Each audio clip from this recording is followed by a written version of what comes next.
mereka tidak berbuat sesuai dengan apa yang diikrarkannya. Di depan dia ngomong tidak ada ilah selain Allah, tidak ada Tuhan selain dia. Dia satu. Setan juga tahu.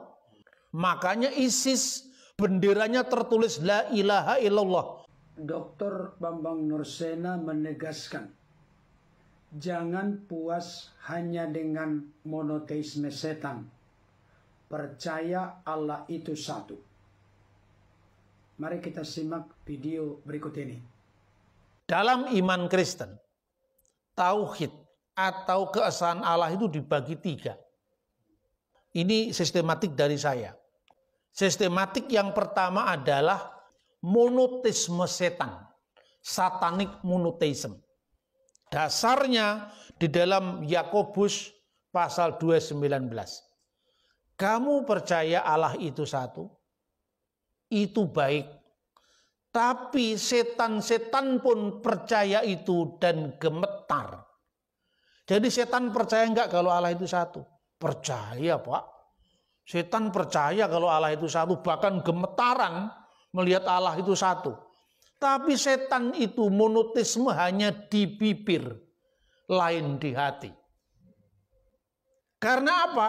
Mereka tidak berbuat sesuai dengan apa yang diikrarkannya. Di depan dia ngomong tidak ada ilah selain Allah, tidak ada Tuhan selain dia. Dia satu. Setan juga tahu.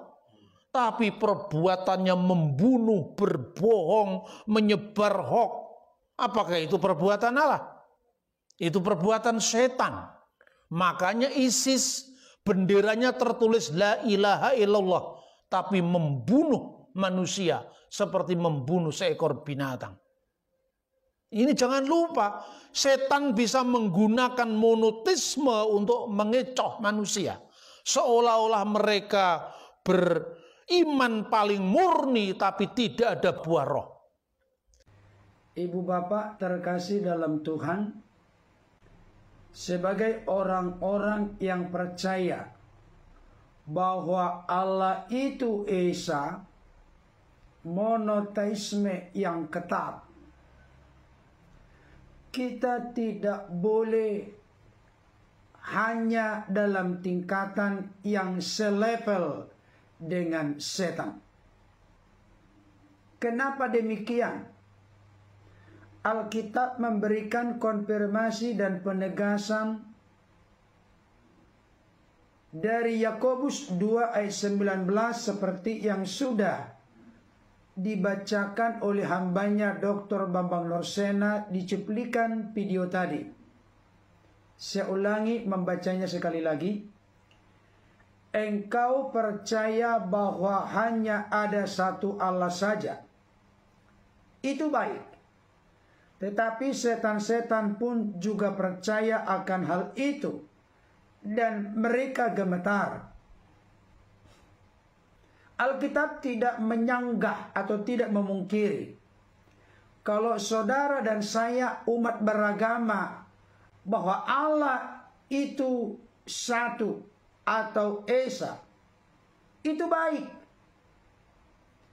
Tetapi jangan terjebak memiliki keyakinan atau kepercayaan yang selevel dengan setan-setan. Kenapa demikian? Karena setan-setan pun percaya bahwa hanya ada satu Allah saja. Kalau Bapak Ibu Saudara percaya Allah itu hanya satu saja, atau Allah itu Esa, iblis, setan-setan pun percaya Allah itu Esa, Allah itu satu, berarti masih setingkat atau selevel. Tadi hambanya Dr. Bambang Nursena menegaskan, itulah monoteisme tingkat terendah. Saya rindu dan mendorong Bapak Ibu Saudara agar hati dan pikiran kita terbuka, supaya kita jangan terlalu bangga dengan konsep pengertian pemahaman keimanan Allah itu Esa. Yang terpenting dibalik daripada pengakuan, keyakinan, kepercayaan Allah itu Esa. Bagaimanakah dampak dari Allah itu Esa dalam realita kenyataan kehidupan kita masing-masing? Kita tahu bersama kalau membahas terkait dengan Yakobus 2 ayat 19, tidak bisa dipisahkan dengan satu topik yang sangat penting. Iman tanpa perbuatan pada hakikatnya adalah mati. Iman tanpa perbuatan pada hakikatnya adalah kosong. Sama seperti tubuh tanpa roh, demikian juga dengan iman tanpa perbuatan. Tidak ada faedah, tidak ada guna, tidak bermutu. Kalau saudara dan saya orang-orang beragama meyakini, mempercayai Allah itu Esa, tapi tidak terlihat dari buah-buah kehidupan yang benar dan selaras dengan apa yang Tuhan kehendaki, itu pengakuan yang nonsen, omong kosong, tidak ada guna. Ada banyak orang punya konsep Allah itu Esa, Allah itu satu, tidak ada duanya, tidak ada bandingannya, tidak ada sandingannya.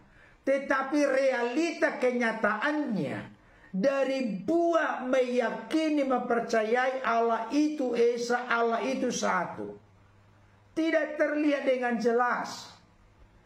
Sampai karena begitu ketatnya kita meyakini, mempercayai Allah itu Esa, tidak ada yang salah dengan itu. Itu baik kata firman Tuhan. Tapi jangan lupa setan-setan pun percaya Allah itu Esa, Allah itu satu.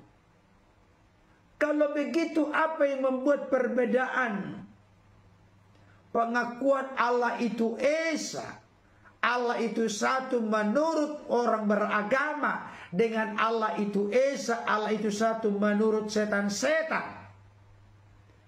Itu terlihat dari perbuatan, terlihat dari sikap hidup, terlihat dari karakter, terlihat dari komentar, terlihat dari ucapan dan perilaku kita. Itu sebabnya di dalam ayat ini dikatakan dengan sangat tegas, tidak ada gunanya orang mengaku Allah itu Esa kalau dia tidak menunjukkan hal-hal yang baik dalam realita kenyataan kehidupannya. Di ayat yang ke-19 dikatakan tadi, engkau percaya bahwa hanya ada satu Allah saja, itu baik. Tapi ayat 20 dikatakan, hai manusia yang bebal, sudah mengakui, mempercayai Allah itu satu, Allah itu Esa, tapi masih disebut dengan manusia yang bebal. Maukah engkau mengakui sekarang bahwa iman tanpa perbuatan adalah iman yang kosong? Bukankah Abraham bapa kita dibenarkan karena perbuatan-perbuatannya ketika ia mempersembahkan Ishak anaknya di atas mezbah? Abraham itu percaya Allah itu Esa, Allah itu satu. Tapi Abraham menunjukkan, membuktikan, demonstrasi imannya kepada Allah yang Esa dengan menaati apa yang diperintahkan Tuhan kepadanya, sekalipun kelihatan tidak masuk akal. Tuhan perintahkan dia mempersembahkan Ishak anaknya di Bukit Moria.